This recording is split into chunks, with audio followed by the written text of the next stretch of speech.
Hello, Frugal fans. Once again, this is Captain Frugal, and I'm reviewing my stash to save you cash. And today, I'll be reviewing the Superior Foes of Spider-Man issue number 10. Alright, Frugal fans, this issue is going to be a little bit different. This issue is actually a fill-in issue. It's not written by Nick Spencer, and the artwork is not done by Steve Lieber. But yet alone, this issue number 10 can still be purchased as a back issue, a digital download, or in trade paperback. This issue, as I said, is not the same. It's a fill-in, but it has a writer named James Asmus, as well as two artists Gerardo Sandoval and Andreas Massa. This issue starts off in a bar with Overdrive, Beetle, and Speed Demon discussing what they're going to do next. This book does have some funny banner at this time as well. And then all of a sudden, Speed Demon asks the question, who has the most impressive superhero win? So what hero have they beat that's the most impressive?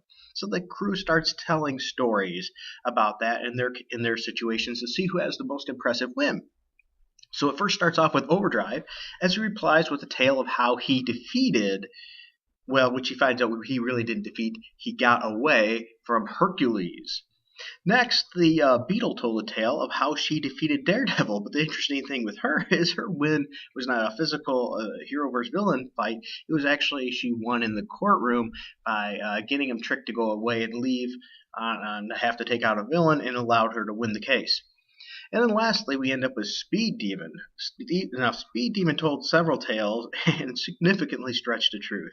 But the thing that he was the most proud of is that he gave Hercules the clap. Now, not himself directly.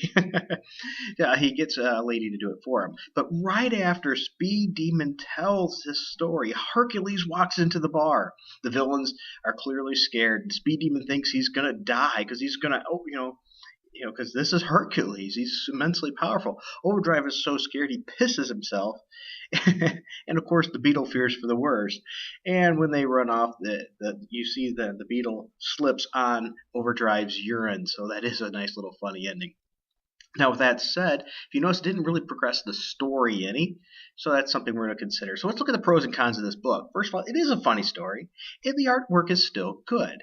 This does give some fun insight, too, into the villains and their lack of success and what they view as a win. Because, let's be honest, they tend to not have too many of those. Now, the cons is this issue is clearly a filler issue. It does not progress the story in any way whatsoever. The story does not provide an ending as well, but it seems that it was, as I said, more of a filler story that occurred before the end of last issue as well. And they could have made that more clear, because if you notice with the characters and what happens, this is actually a precursor to what happened there. So it could have been done a little better there. So it didn't fit in the timeline perfect, and it just doesn't add to the overall story. But with that said, it was an interesting book. It was funny. It just didn't progress things and wasn't as good, but it still earns a solid B+.